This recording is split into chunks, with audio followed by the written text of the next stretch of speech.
Hello, my name is Klaugusta Adimillenva. I'm from Mechanical Engineering at the International Program of Universitas Indonesia, and I'm here to discuss about my lab report of destructive testing of the subject engineering materials. I hope you will enjoy my video. Well, the destructive engineering's general objectives or broader objectives is to 1. Understand elastic and plastic deformation of a material, and 2. To process our required data and analyze it so that the practitioners or us can know that the strength of a material both in theory or literature and in practice, in this case our lab.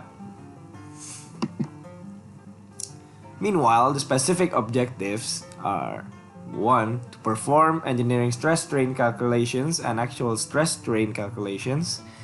2. To determine the yield strength of a material. 3. To calculate the elasticity modulus of the material. 4. To determine the maximum strength of the material and to observe the neckring phenomenon.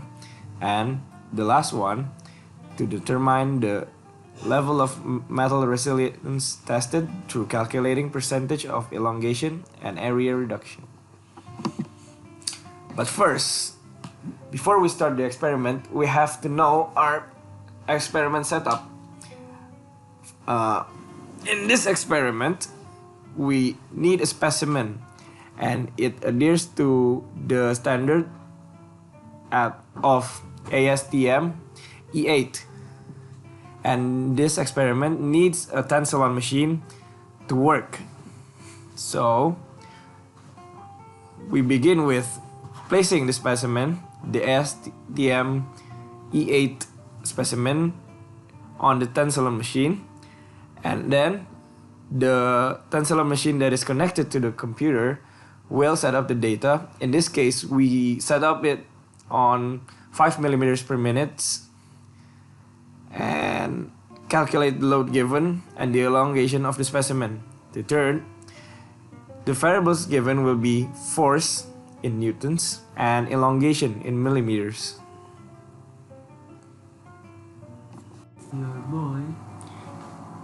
Well, before we can begin analyzing the data, we need to understand the stress-strain graph. With its name implied, the stress-strain graph, describes the relation between stress and strain in a graph or diagram. First is stress, which is force divided by area measured at the beginning. Then is strain, elongation divided by the original length, which is also measured at the beginning. The elasticity is the slope of the graph from 0 to A, which is strain divided by stress up to point A.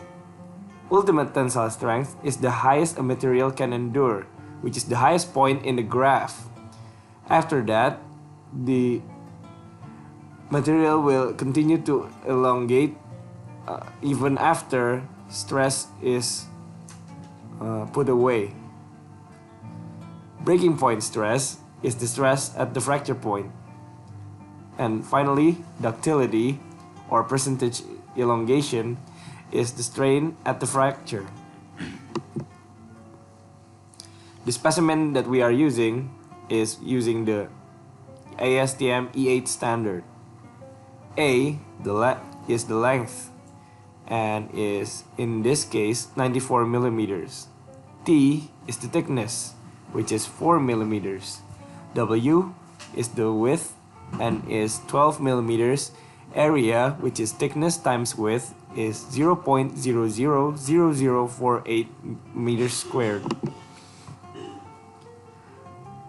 From the data that we've obtained, we can see at the right we have the stress versus strain diagram that we have described earlier. The UTS of this particular material is 200,407,863.3 pascals, or in simplified terms, it's 201 megapascals. Its elongation percentage is 24.4%. With these data in mind, the closely related material that I've obtained from the literary sources is 6061 T1 aluminum alloy with the UTS of actually 210 megapascals and the elongation percentage of 16%.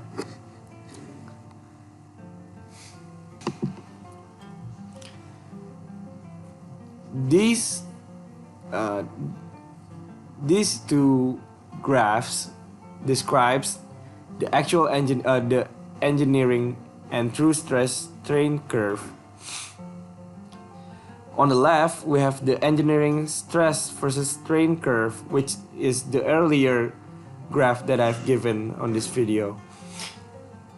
And the right is true stress versus strain curve. Now, what's the difference between these two? They're both stress strain curve, right?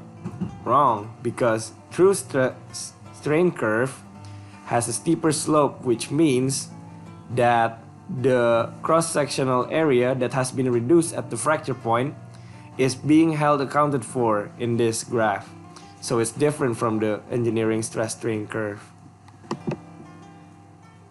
Now, from the analysis of all the data, we can conclude that our material is closely related around the actual literary source, whereas the actual is 200 megapascals. The data that we have obtained is 201 megapascals. The elongation percentage in our data is 1.5 times larger than the sources, which is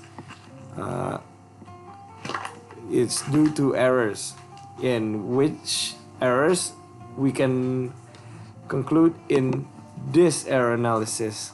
Now, the experiment errors can be concluded on human error and